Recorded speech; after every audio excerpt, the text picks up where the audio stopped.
کا جب وقت گزارتا ہے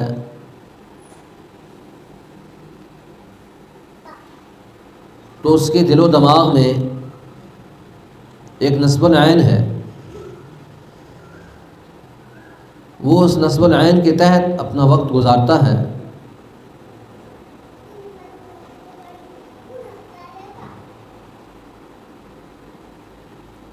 اور جب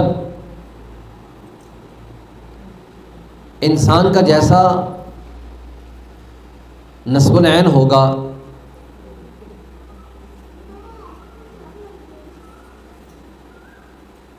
ویسا ہی اس کے اندر عملی قوت پیدا ہوگی۔ جتنا بڑا زندگی گزارنے کا نصب العین ذہن میں ہوگا اتنی اعلیٰ اور عرفہ زندگی وہ گزارے گا۔ اور جس انسان کے دل و دماغ میں زندگی گزارنے کا جتنا چھوٹا نصب العین ہوگا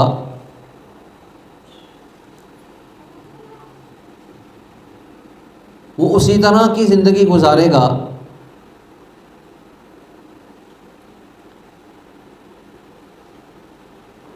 جب اس کے پیش نظر زندگی گزارنے کے اعتبار سے صرف اتنا ہے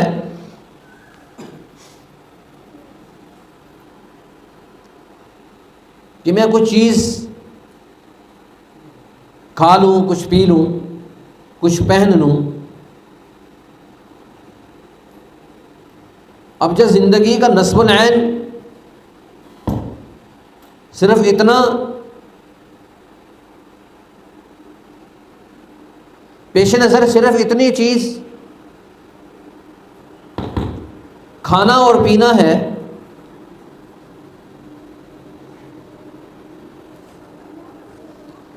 تو اتنی زندگی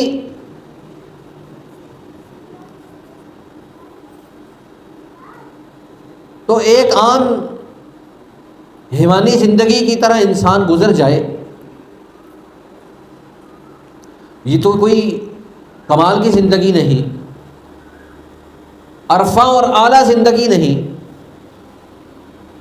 قرآن مجید نے حضرت انسان کو اپنی زندگی گزارنے کے اعتبار سے ایک نصب العین عطا کریا۔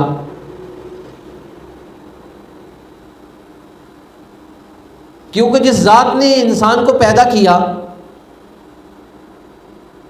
وہ جانتا ہے کہ انسان اس کی حقیقت کیا ہے، اس کی ماہیت کیا ہے۔ اب جو انسان جتنا چھوٹا ذہن لے کر اپنی زندگی کا کوئی نصب العین بنا لے، ایک آدمی کہتا ہے میں نے صرف کھانا اور سونا ہے، اب اس نے اپنی زندگی کا چھوٹا سا نصب العین بنا لیا، اس کے پیش نظر صرف اتنا۔ لیکن جب انسان قرآن مجید کا مطالعہ کرتا ہے تو قرآن مجید اس کی رہنمائی کرتا ہے، وَمَا خَلَقْتُ الْجِنَّ وَالْإِنسَ إِلَّا لِيَعْبُدُونَ، ہم نے انسانوں اور جنات کو دنیا کے اندر پیدا کیا تو اس کا مقصد ہے وَمَا خَلَقْتُ الْجِنَّ وَالْإِنسَ إِلَّا لِيَعْبُدُونَ۔ حضرت انسان دنیا میں آیا تو صرف ایک حیوان کی طرح گزر کر نہیں چلا جائے گا، بلکہ اس کے پیش نظر، اس کے مطمع نظر میں ایک بلند نصب العین ہوگا کہ میں دنیا میں یہ جو اوقات صرف کر رہا ہوں یہ اس لیے کر رہا ہوں کہ میں نے اپنے رب کو راضی کرنا ہے، میری زندگی کا ہر عمل اللہ کی رضا اور اللہ کے خوشنودی پر موقوف ہے۔ جب اپنی زندگی کا نصب العین اتنا بلند کر لے گا، حدیث میں آتا ہے کہ دنیا کے اندر جو انسان یہ اپنا نصب العین بنا لے، میری زندگی کا ہر عمل اللہ کی رضا اور اللہ کی خوشنودی پر موقوف ہے تو یہ اتنا بڑا نصب العین ہے۔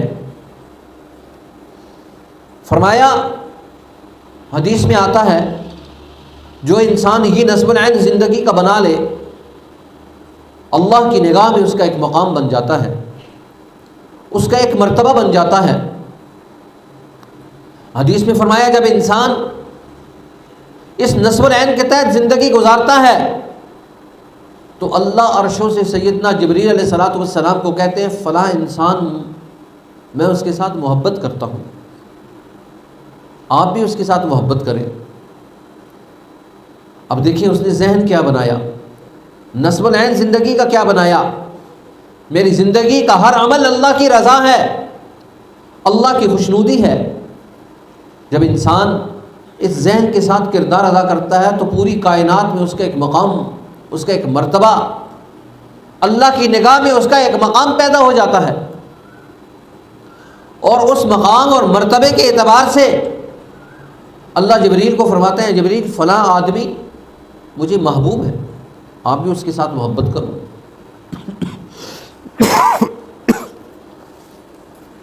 اب جب انسان دنیا میں موجود ہے، اب جب اللہ کی نگاہ میں آیا، اللہ نے سید الملائکہ جبریل امین کو حکم دیا کہ میں اس بندے کے ساتھ محبت کرتا ہوں، آپ بھی محبت کریں۔ اب وہ ساتوں آسمانوں کے فرشتوں کو کہتے ہیں کہ میں بھی اس کے ساتھ محبت کرتا ہوں، اللہ بھی محبت کرتا ہے، ساتوں آسمانوں کے فرشتے بھی اس کے ساتھ محبت شروع کر دیتے۔ اب دیکھیں عزت کہاں سے آتی ہے۔ آج ہم سمجھتے ہیں ہم کسی کو وقتی طور پر اس کے تخیلات کو تیز گفتگو کر کے اس کو آپ کچھ دو چار چیزیں سنا کر اس کے تخیل میں اپنی محبت پیدا کر لیں، وہ محبت خیال میں آئی ہے، خیال بدلا تو محبت بھی گئی، خیال بدلا محبت بھی گئی۔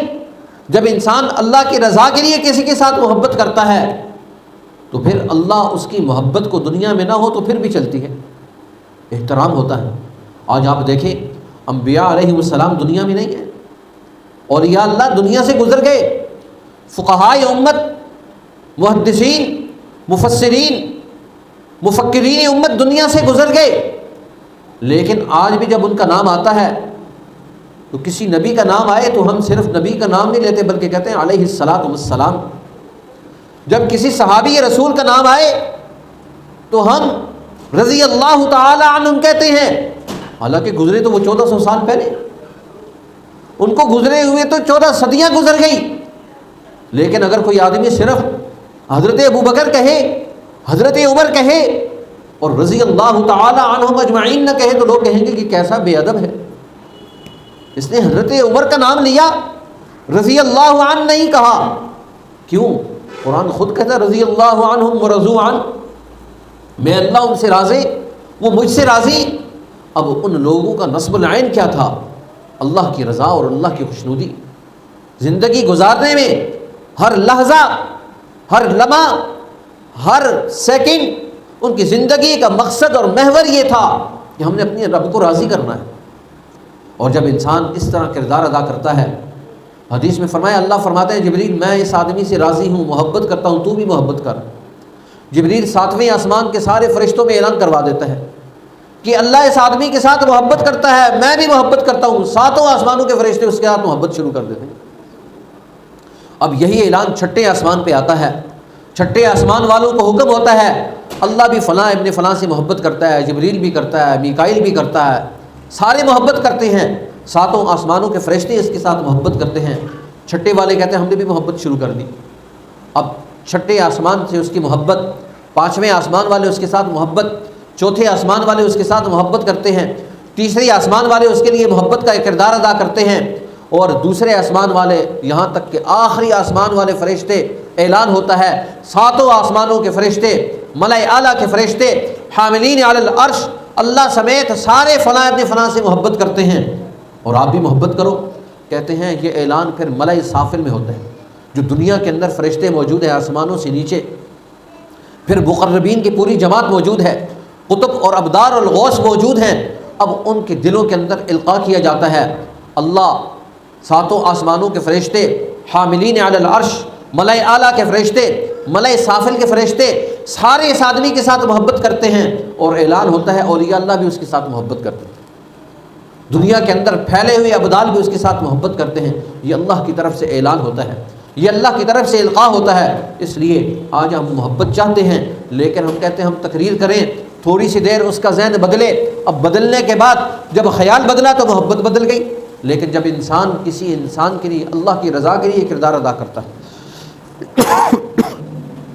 حدیث میں آتا ہے پھر وہ انسان دنیا سے گزر جائے، محبت نہیں گزرتی، محبت نہیں گزرتی، تعلق نہیں گزرتا، اس لیے کہ اس نے وہ جو عمل کیا تھا وہ اللہ کی رضا کے لیے کیا۔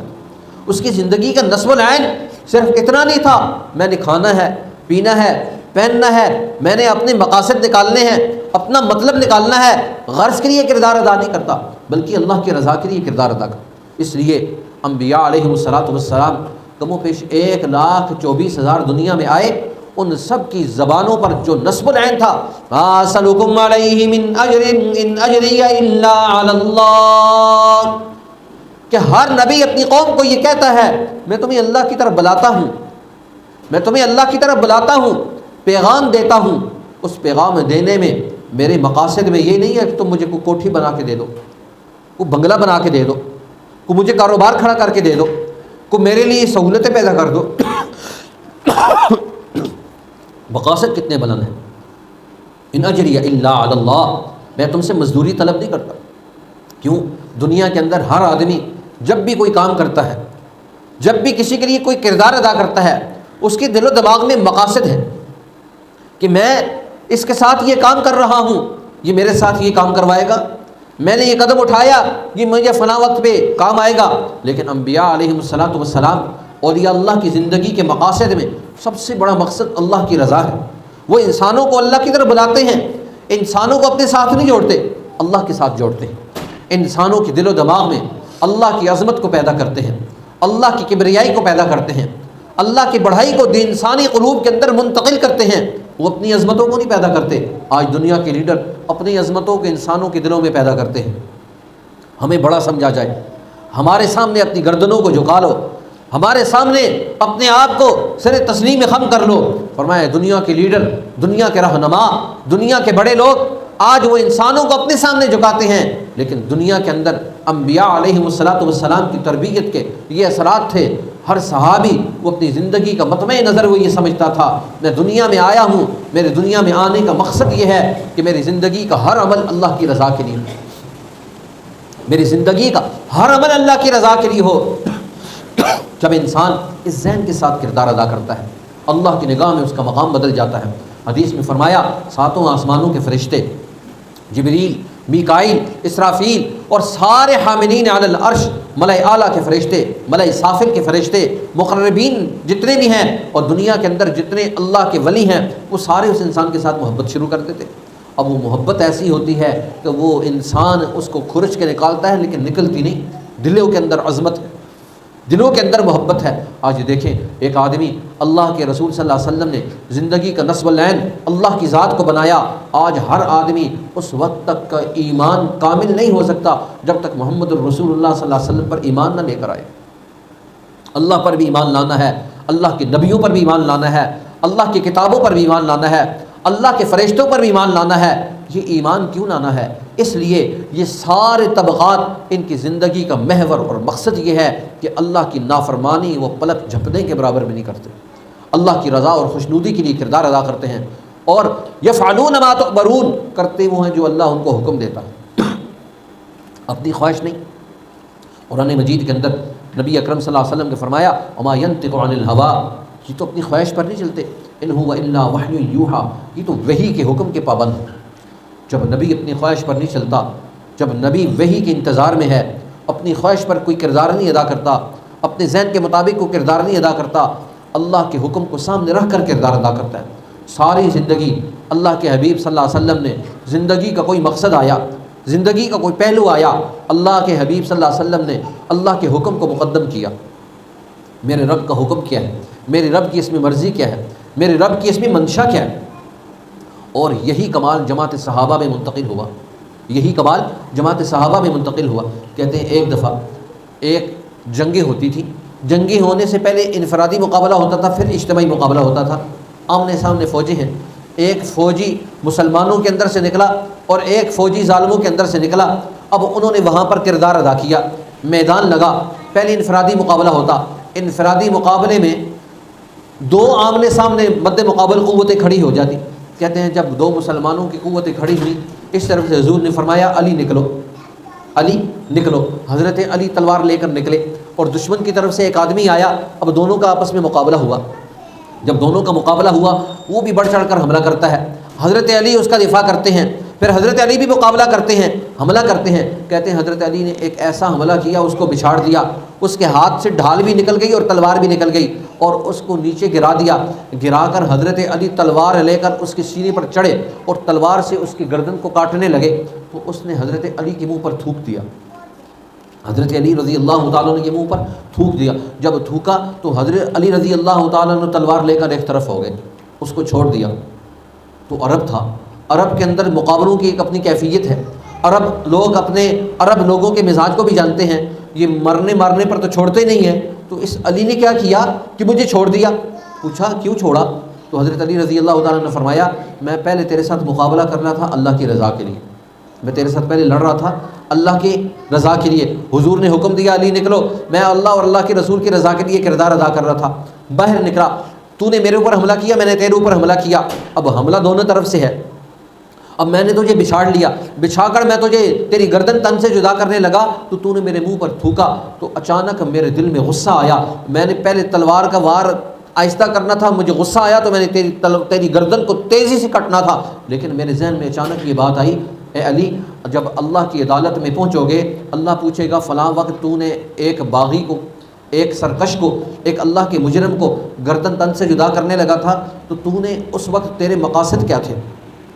تو میں پہلے تجھے مارنے لگا تھا اللہ کی رضا کے لیے، جب تو نے منہ پر تھوکا تو میرے غصے کے اندر تیرا تھوکنا بھی شامل ہو گیا، اب اس میں اللہ کی رضا بھی رہے لیکن میرا غصہ بھی شامل ہو گیا۔ میں نے کہا اللہ قیامت کے دن مجھے کھڑا کریں گے، علی بتا تو نے اس کو قتل کیا تھا تو نے اپنی خواہش کو کیوں شامل کیا ساتھ میں؟ تو میں نے تجھے اس لیے چھوڑ دیا کہ اللہ قیامت کے دن مجھے نہ پکڑ لے کہ میں نے جو قتل کرنا تھا وہ خواہش کے مطابق کیوں کیا، تیرا غصہ کیوں شامل ہوا؟ تو ہم تو غصہ نکالتے ہیں اللہ کی رضا کے لیے، معاف کرتے ہیں اللہ کی رضا کے لیے۔ اس لیے کہتے ہیں کامل ایمان والا وہ ہے انسان، جو انسان کسی انسان سے کوئی چیز دیتا ہے تو اللہ کی رضا کے لیے، لیتا ہے تو اللہ کی رضا کے لیے، منع للہ جب کسی سے کوئی چیز روکتا ہے تو اللہ کی رضا کے لیے، آتا للہ دیتا ہے تو اللہ کی رضا کے لیے۔ حدیث میں فرمایا فقد استکمل الایمان، یہ ہے ایمان کا درجہ۔ انسان کسی کو کوئی چیز دے، مقاصد اللہ کی رضا ہو، روکے تو مقاصد اللہ کی رضا ہو۔ اپنی خواہش پر کوئی چیز دینا یہ تو دین نہیں ہے، یہ تو دنیا ہے۔ آج ساری دنیا میں جتنے لوگوں کو چیزیں دیتے ہیں اپنی خواہش پر دیتے ہیں، اللہ کی رضا پر دینا، اللہ کی رضا پر کسی کے لیے کردار ادا کرنا اللہ کے ہاں اس چیز کا عمل ہے۔ اس لیے اللہ کے ہاں جس چیز کا اجر ملے گا وہ اجر اس چیز کا ملے گا، اس آدمی نے میری رضا کے لیے کیا کام کیا، میری رضا کے لیے کتنا کردار ادا کیا۔ اس لیے فرمایا جب انسان اللہ کی رضا کے لیے کردار ادا کرتا ہے اللہ کے ہاں اس کا ایک مقام بنتا ہے کہ اس انسان نے اپنی زندگی کا نصب العین بلند کر لیا۔ آج میری اور آپ کی زندگی کا نصب العین اتنا سا ہے اور وہ یہ ہے کہ ہم نے یہ کام کرنا ہے اور پھر اپنے غرض کے لیے کام کرنا ہے۔ کہتے ہیں کسی آدمی نے پوچھا اللہ کے ولی کی نشانی کیا ہے، اللہ کے ولی کی نشانی کیا ہے؟ اور دیکھیں اللہ کا ولی بننا یہ کوئی مشکل عمل نہیں ہے۔ ہم کہیں کہ صرف جو ہے نا جی اللہ کا ولی بننا صرف ان لوگوں کے لیے ہے، آپ میں سے ہر آدمی اللہ کا ولی بن سکتا ہے، ہر آدمی اللہ کی دوستی کو اختیار کر سکتا ہے۔ سب سے بڑی چیز لا الہ الا اللہ محمد رسول اللہ آپ نے پڑھ لیا، اب صرف ایک عمل کرنا ہے، وہ یہ ہے کہ ہم اپنی زندگی کا ہر عمل اللہ کی رضا کے لیے کر لیں۔ کہتے ہیں اللہ کی ولی کی نشانی یہ ہے، اللہ کا ولی اپنی غرض کے لیے کوئی کام نہیں کرتا، جب بھی کوئی کام کرتا ہے اللہ کی رضا کے لیے کرتا ہے۔ جو بے غرض ہو جائے وہ اللہ کا ولی ہے، جو غرض مند ہو وہ اپنے جسم کا ولی ہے، اپنے جسم کا دوست ہے، اپنے ذہن کا دوست ہے۔ بے غرض اللہ کا ولی ہوتا ہے اور جو خود غرض ہو جائے وہ ولی نہیں بن سکتا۔ آج جتنی دنیا کے اندر لوگ ہیں ولایت کے دعوے ہیں لیکن خود غرضیاں ہیں، مفاد پرستیاں ہیں۔ اگر کسی کو پھونک ماریں گے تو کہیں گے 50 روپے نکالو، کسی کو تویز دیں گے تو کہیں گے 500 روپے نکالو۔ اب اللہ کا ولی تو پیسوں کے لیے کام ہی نہیں کرتا، اور یہاں پر کردار ادا کیا جاتا ہے، کہتے ہیں جی کہ بھائی اتنے پیسے دو تو یہ آپ کام کر لیں گے، اتنے پیسے دو گے تو ہم یہ کام کر دیں گے۔ جب انسان خود غرض ہوتا ہے تو پھر پیسوں کے پیچھے بھاگتا ہے، جب بے غرض ہوتا ہے تو اللہ کی رضا کے لیے کردار ادا کرتا ہے۔ انبیاء اور اولیاء دنیا کے اندر جو کردار ادا کرتے ہیں وہ اللہ کی رضا کے لیے کرتے ہیں۔ اللہ ہمیں اپنی زندگی کا نصب العین بلند کرنے کی توفیق نصیب فرمائے۔ وآخر دعوانا الحمدللہ۔